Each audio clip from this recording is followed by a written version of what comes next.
أعوذ بالله من الشيطان اللعين الرجيم. بسم الله الرحمن الرحيم. إن ربك يبسط الرزق لمن يشاء ويقدر إنه كان بعباده خبيرا بصيرا. اللهم صل على محمد وآل محمد وعجل فرجهم. السلام علیکم ورحمۃ اللہ وبرکاتہ۔ اللہ تبارک و تعالیٰ کا شکر ہے کہ سورہ مبارک اسراء جو قرآن مجید کا 17 نمبر کا سورہ ہے، اس کی آیت نمبر 30 کی تلاوت کا شرف میں نے حاصل کیا۔ اس کا ترجمہ یہ ہے کہ یقیناً آپ کا رب جس کے لیے چاہتا ہے روزی فراخ اور تنگ کر دیتا ہے۔ وہ اپنے بندوں کے بارے میں یقیناً نہایت باخبر اور نگاہ رکھنے والا ہے۔ رزق کی کشادگی اور ایک اندازے سے محدود رکھنا بندوں کی استعداد اور استحقاق کے مطابق ہے۔ کسی کے رزق میں بعنوان رحمت کشادگی یا تنگی فرماتا ہے، کسی کے رزق میں بعنوان عذاب و نقمت کشادگی فرما کر اسے دنیا میں ہی سب کچھ دے دیتا ہے اور آخرت میں اسے ہر چیز سے محروم کر دیتا ہے۔ بخیل اور مصرف کے رزق کی فراوانی اس کے لیے سزا ہے، اور بدبختی کی موجب باتیں جو ہیں وہ بتا دی گئی ہیں۔ حضرت علی علیہ السلام نے جب مالک اشتر کو مصر کی حکومت سپرد فرمائی تو یہ دستاویز ان کے لیے تحریر فرمائی۔ انہیں حکم دیا جاتا ہے کہ اللہ کا خوف کریں،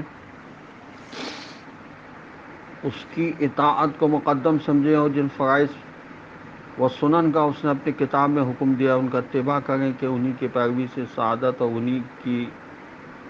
انہی کے ٹھکرانے اور برباد کرنے سے بدبختی دامن گیر ہوتی ہے۔ نہج البلاغہ کا مکتوب نمبر 53 ہے۔ اللہ تعالیٰ کے اس قول قال ربنا غلبت علینا شقوتنا، یعنی وہ جواب دیں گے اے ہمارے رب، بدبختی نے ہمیں آ دبایا، کے بارے میں فرمایا وہ اپنے اعمال کی وجہ سے بدبخت ہو گئے تھے۔ یہ بحار الانوار کی جلد 5 صفحہ 157 پر لکھا ہوا ہے۔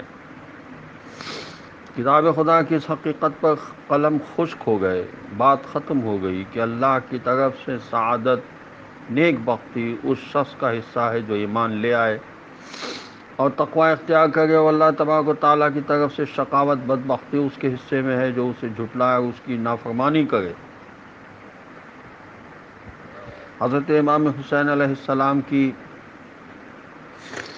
جو دعائے عرفہ ہے اس میں امام علیہ السلام عرض کرتے ہیں باغ الہ تو مجھے ایسا بنا دے کہ میں تجھ سے یوں ڈروں گویا میں تجھے دیکھ رہا ہوں، اور اپنے تقوی کے ذریعے مجھے نیک بخت بنا دے، اور اپنی نافرمانی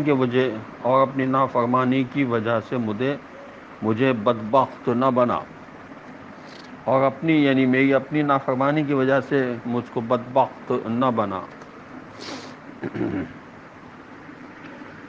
جس کی حرص زیادہ ہوتی ہے اس کی بدبختی بھی زیادہ ہوتی ہے، یہ مولا علی علیہ السلام کا ارشاد ہے۔ مزید فرمایا کہ دنیا پر فریفتہ ہونے سے بچو، کیونکہ اس طرح وہ تمہیں بدبختی اور بلاؤں میں مبتلا کر دے گی اور تمہیں فنا کے بدلے بقا بیچنے پر آمادہ کر دے گی۔ مزید فرمایا حرص 2 بدبختیوں میں سے ایک ہے، اور دنیا کی محبت بدبختی کا موجب ہوتی ہے۔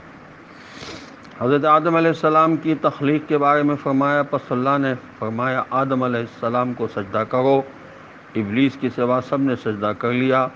اسے عصبیت نے گھیر لیا، بدبختی اس پہ چھا گئی۔ آگ سے پیدا ہونے کی وجہ سے اپنے کو بزرگ و برتر سمجھ بیٹھا، اور کھنکھناتی ہوئی مٹی کے مخلوق کو اس نے ذلیل جانا۔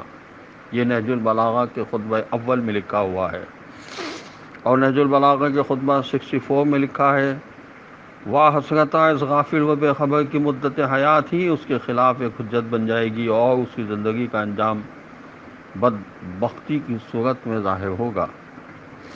تو اب جو شخص بھی اسلام کے علاوہ کوئی اور دین چاہے تو اس کی بدبختی مسلم، اس کا شرادہ درہم برہم، اس کا منہ کے بل گرنا سخت و ناگزیر، انجام طویل حزن اور اس کے لیے مہلک عذاب ہے۔